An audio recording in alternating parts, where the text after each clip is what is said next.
प्रेम से बोल रणबोर मैया की जय। भागवत भगवान की जय। वृंदावन बिहारी लाल की जय। भाग्योदयेन बहुजन्म समर्जितेन सत्संगम लभते तुलसाय देव।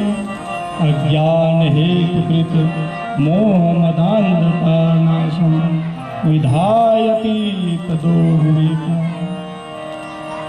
एक जन्म नहीं अपितु अनेक जन्मों के पुण्यों का उदय होता है, तब हमें श्रीमद् भागवत कथा श्रवण में रुचि होती है।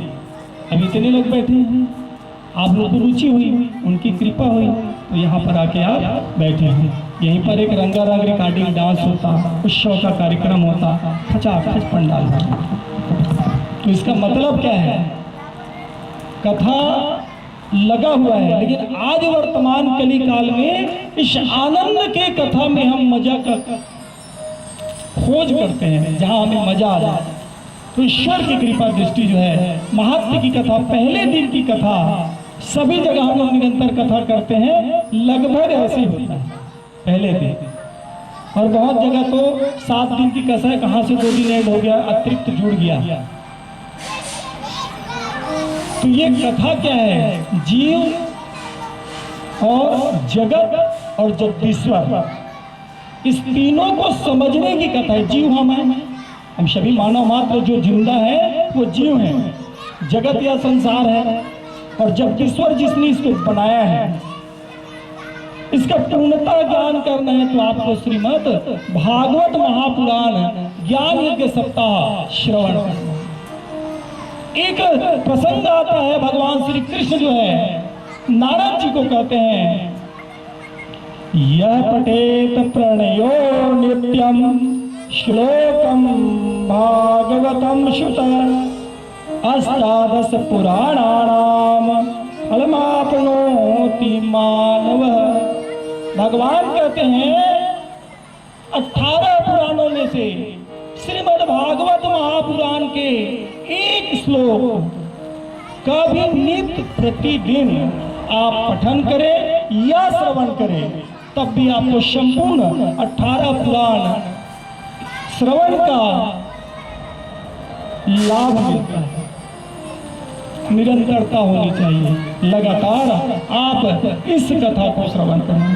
साथ में शास्त्र कहता है, निर्मल मन जन सो मोहि पावा, मोहि कपट छल छिद्र न भावा। बहुत से प्रशंसात्मक बातें हम जो है कथा सोपान के लगने से पहले करते हैं, लेकिन उसके बाद देखते हैं कि कहीं न कहीं हम पद भ्रष्ट हो जाते हैं। इस धरा की बात कहें तो यहाँ पर जो है कोई तन से दुखी, कोई मन से दुखी, कोई धन बिन रहत उदास, थोड़े थोड़े शब दुखी, सुखी राम का दास। कोई तन से दुखी है, ईश्वर की कृपा दृष्टि से आपने निरंतर कार्य किया, उस कार्य करने से धन एकत्रित हो गया, लेकिन अब ये तन साथ नहीं दे रहा है। वैद्यराज जो है, यहाँ डॉक्टर साहब जो है वो बोल दिए, माता जी आपको जमीन में शयन करना है, क्योंकि ये कमर जो है आपका कमजोर हो गया है। अगर आप मुलायम गद्दे में सोएंगी तो ये कमर जो है आपका काम नहीं करेगा, साथ नहीं देगा। आप ये जो भोजन है ना, इसमें ये सारे भोजन को छोड़कर नियमित रूप से आप जो है छोटे छोटे दाना वाला चावल जो खाते हैं, जिसको कनकी बोलते हैं, जिसको कोदो बोलते हैं, समझ पा रहे हैं? बोलते हैं आपको कि इसको खाना है, तो आपका तन साथ नहीं दे रहा है तो आप दुखी हैं, तन से दुखी, कोई मन से दुखी। हमने अपने सारे सपने को संजोकर अपने बच्चों को हम रोजी मजूरी करके चला लिए, लेकिन हमने एक बेहतरीन स्कूल में, श्रेष्ठ स्कूल में जो हमारी हैसियत से बड़ी है, वहाँ पर KG1 से लेकर 12वीं और उसके बाद निरंतर उसके पढ़ाई के लिए कोई समझौता नहीं किया। लेकिन बाद में जब वही बालक, वही पुत्र, वही पति जब हमारे इच्छाओं के विपरीत कुछ ऐसा कार्य कर जाता है कि मन दुखी हो जाता है। कोई धन में नहीं रहा उदास। सुबह से लेकर पति पत्नी जो है ब्रह्म मुहूर्त में उठते हैं, सुबह 4 बजे उठते हैं और रात्रि में 10 बजे, 11 बजे, 12 बजे तक कार्यरत होते हैं, और उसके बाद इतनी धन एकत्र नहीं कर पाते कि वो परिवार का ठीक से भरण पोषण कर पाए, बच्चों को सही जगह में शिक्षा दे पाए, स्वास्थ्य के लिए हम नहीं कर पाते तो थोड़े थोड़े सब दुखी हैं, तो सुखी कौन है? जिसने ईश्वर के ऊपर सौंप दिया है। क्योंकि अच्छे कार्य हो तो उसमें विरोधाभास होता ही है, ये कली काल है। और वहां पर जिसने भगवान के ऊपर सौंप दिया कि भगवान हमने रचना रच लिया है, अब आपके ऊपर है परमात्मा, आप जो है संपूर्ण नियंत्रण करता, पालन करता, सब कार्य आपके ऊपर सौंप दिया है। अगर आपने भगवान के ऊपर सौंप दिया तो आप निरंतर आनंदमय वातावरण के साथ इस कार्य को पूर्णता पाते हैं, कार्य हो जाता है अपने आप, भगवान के ऊपर सौंपते हैं। तो यहाँ पर साथ में एक अनायास भाव नैमिषारण्य तीर्थ स्थान पर शौनक आदि 88,000 ऋषि मुनि ने एक साथ एकत्रित हैं और वहीं पर सूत जी महाराज का आगमन होता है।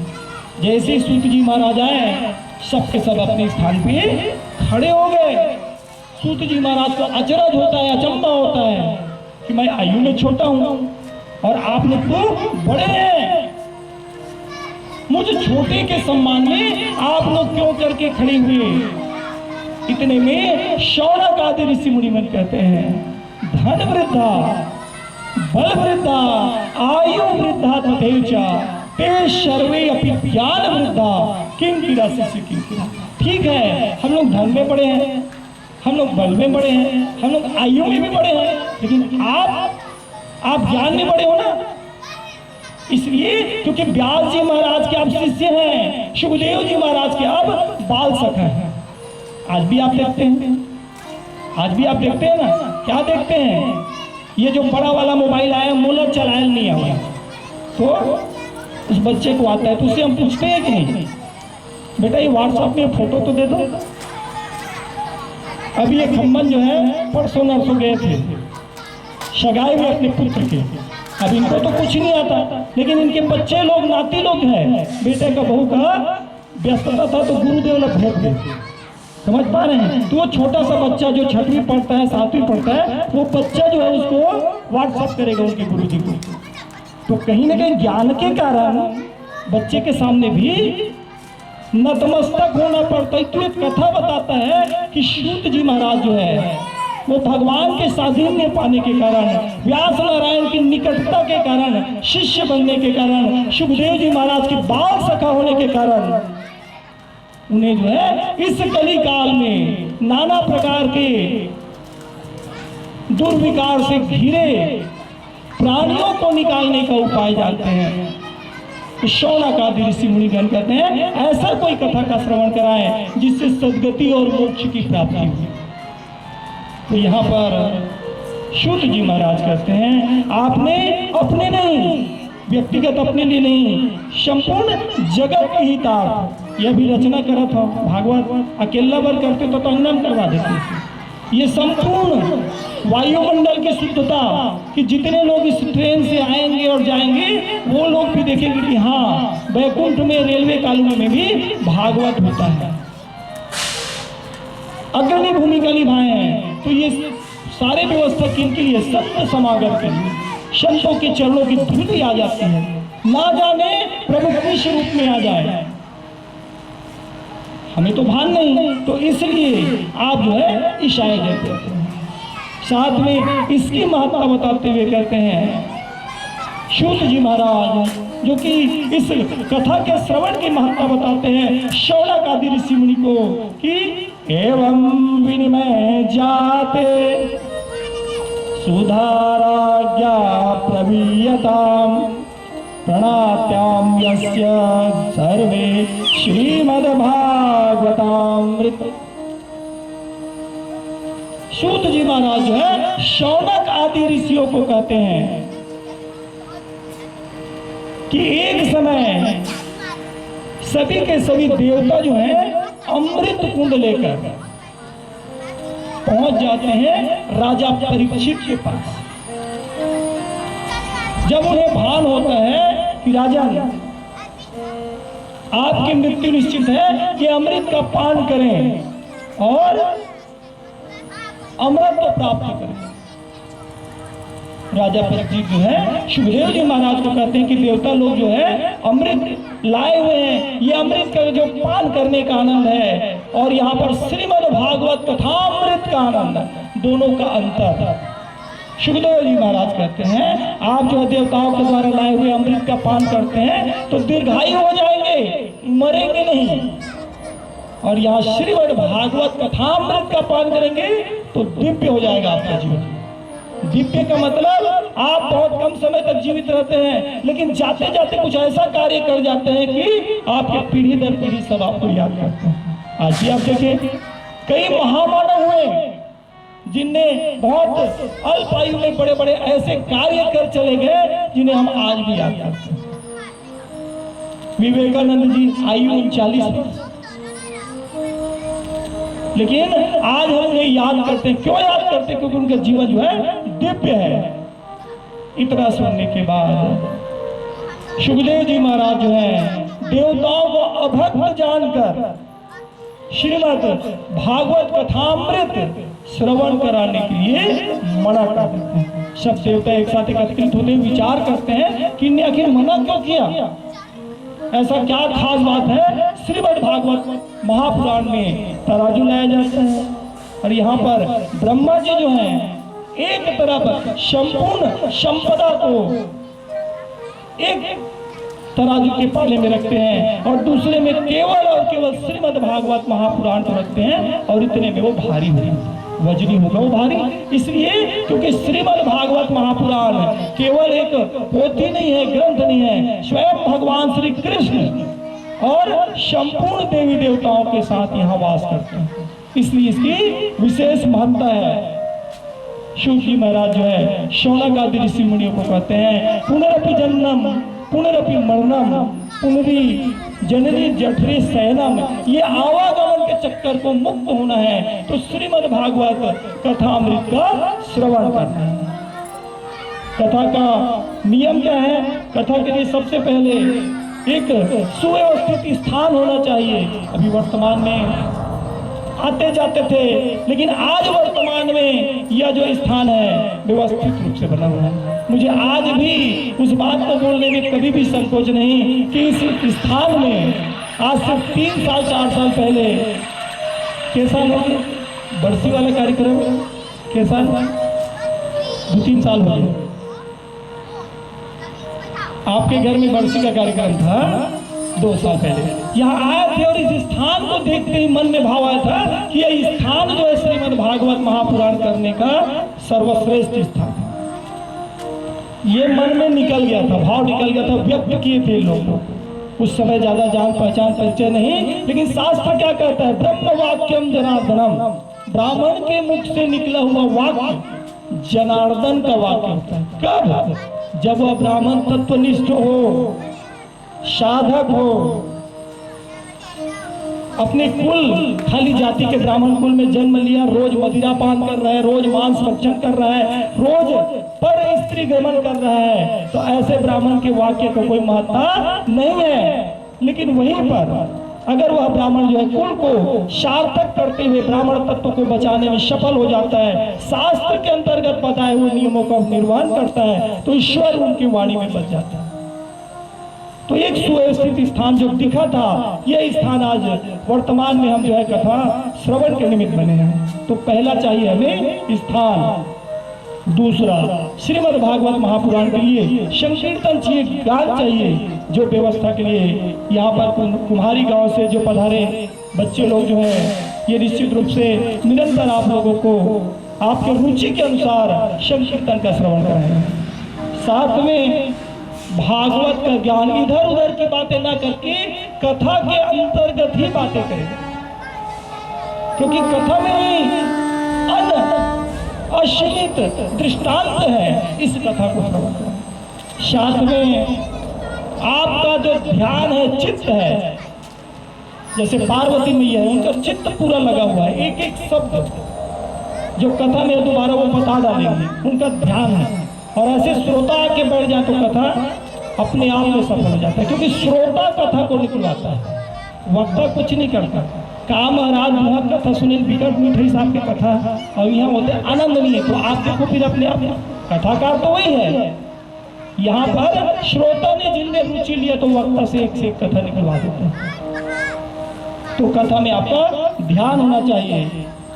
और आखिरी जो सबसे महत्वपूर्ण है, ध्यान के साथ साथ आपका कान भी इस पंडाल में कथा में हो तो निश्चित रूप से ईश्वरीय कृपा से सारे के सारे कार्य सिद्ध होते हैं। आइए अब कथा का मुख्य दृष्टांत। यहाँ पर सूत जी महाराज जो हैं, शौनक आदि ऋषियों गण को बताते हैं कि एक समय की बात है, नारद जी जो हैं, जो कि एक स्थान पे रहते नहीं, वो तो घूमते रहते हैं, उदासीनता के मनोभाव के साथ नारद जी जो है शरद कुमार बंधु से मिलते हैं। शरद कुमार बंधु अचरज में पड़ जाते हैं, कहते हैं कि नारद जी, आपके चेहरा में, मुखमंडल में हमेशा जो है तेज रहता है, खुशी रहता है, उमंग रहता है, उत्साह रहता है, लेकिन ये उदासीनता का मनोभाव कैसे? नारद जी बोलते हैं, क्या बताऊं, मैं जो है भगवान की विभिन्न लीलाओं का श्रवण करने के लिए भगवान ने इस कली काल में इस पृथ्वी में आकर बहुत सी लीलाएं करी हैं, इसलिए मैं सार्थक रूप से वहां भ्रमण करने गया और मैंने वहां निरंतर सभी तीर्थ स्थानों में एक एक करके भ्रमण किया। हरिद्वार गए, गया जी गया, कुरुक्षेत्र गया, सेतुबान गया, रामेश्वर गया, लेकिन सभी स्थानों में मैंने क्या पाया? पाखंड। अब तो ऐसा है कि आप जो है दान दक्षिणा करते हैं और आप पलट के वापस मुड़ते हैं और उसके बाद वो हिसाब करते हैं आपस में। संध्याकालीन समय में आप मिल जाएंगे तो आपको अपने आप में तकलीफ होगा कि मैंने जो है एक एक रुपये इकट्ठा करके उस परमात्मा में अर्पण किया, और आपके अर्पण किए हुए धन धर्मार्थ कार्य में न उपयोग होके किसी और कार्य में। तो नारद जी जो है सभी स्थानों के पाखंड को देख देख के थक गए। अंत में अब अरुचि होते हुए जाने का समय आया कि बस हो गया, अब मैं यहाँ से वापस चलूं अपने धाम। लेकिन ध्यान आता है कि भगवान का घर, भगवान ने अपना घर जिसे कहा है कि संपूर्ण सृष्टि जल में हो जाएगी, तो आप वहां आए। कहाँ है? कौन से स्थान अपन घर के हैं? काकर जयकार लगा था ना सबसे ज्यादा? कौन से बिहारी लाल की? वृंदावन बिहारी लाल। तो कहते हैं कि वृंदावन वो धाम है जहां जाते जाते मैं जो है भगवान का, जिसमें भगवान ने विभिन्न लीलाएं की, उस स्थान का, उस स्थान के रज का सिमरन करूं, दर्शन करूं, तदोपरांत जाऊं। और वहां पर जाते हैं तो फिर एक विस्मित दृश्य देखते हैं। आइए हम भी वैकुंठ स्थान में रहने वाले हैं, वृंदावन धाम पहुंचे और वृंदावन धाम की महत्ता को जानने का प्रयास करें कि उस स्थान में जाते हैं तो राधामय वातावरण पाते हैं। राधे राधे राधे राधे। और साथ में उस स्थान में जाने पर अपने आप में प्रकृति विपरीत, जहां सब जगह पाखंड का वास है, लेकिन आप वृंदावन जाते हैं वहां पर आपका दृष्टि जो है गदगद हो जाता है। वहां पर आप होली के उत्सव में जाएं या किसी भी मौसम में जाएं, किसी भी समय जाएं, लेकिन शास्त्र क्या कहता है? उस वृंदावन के लिए आप के जीवन में अनंत पुण्यों का उदय होता है, तो आप अलग अलग अलग अलग स्थान जा सकते हैं। कितने जन गए हैं यहाँ वृंदावन? कौन कौन गए हो वृंदावन? शैलेंद्री मैया, दुर्गिंदा नहीं गया हो? आप लोग जो वृंदावन कौन गए? वृंदावन एक आध जन वृंदावन गए होगा? आप गए हैं? बढ़िया। इस कथा में बताया गया है कि आपके अनंत पुण्यों का उदय होता है तो आप अलग अलग तीर्थ स्थान जा सकते हैं, लेकिन बात जब वृंदावन की आती है तो खाली आपके पुण्य से काम नहीं चलेगा, वहां राधा रानी की कृपा होनी चाहिए। इसलिए भगवान से कहना चाहिए, राधा रानी से कहना चाहिए, हमें भी बुला लो, हमें भी वृंदावन बुला ले। उनकी कृपा दृष्टि हो जाती है और तब कहीं जाने का अवसर होता है। मेरे स्वयं के जीवन में जो बीता है, आगे निरंतर कथाएं होंगी उसमें बताएंगे, क्योंकि अभी महात्म की कथा को संक्षिप्त में कथा करें और कल नियमित समय में जब हम कथा प्रारंभ करते हैं तब उसके बारे में सब विस्तार चर्चा करेंगे कि वृंदावन धाम जाना और जाने के बाद वहां से जो आपको प्राप्ति होती है उनकी कृपा से, वो अपने आप में अस्मरणीय अतुलनीय, जो गए हैं उसे उनकी महत्ता पता है। आइए वृंदावन धाम की महत्ता का हम जो है संकीर्तन करें, तब पश्चात आगे कथा में प्रवेश करेंगे। प्रेम से वृंदावन बिहारी लाल की जय।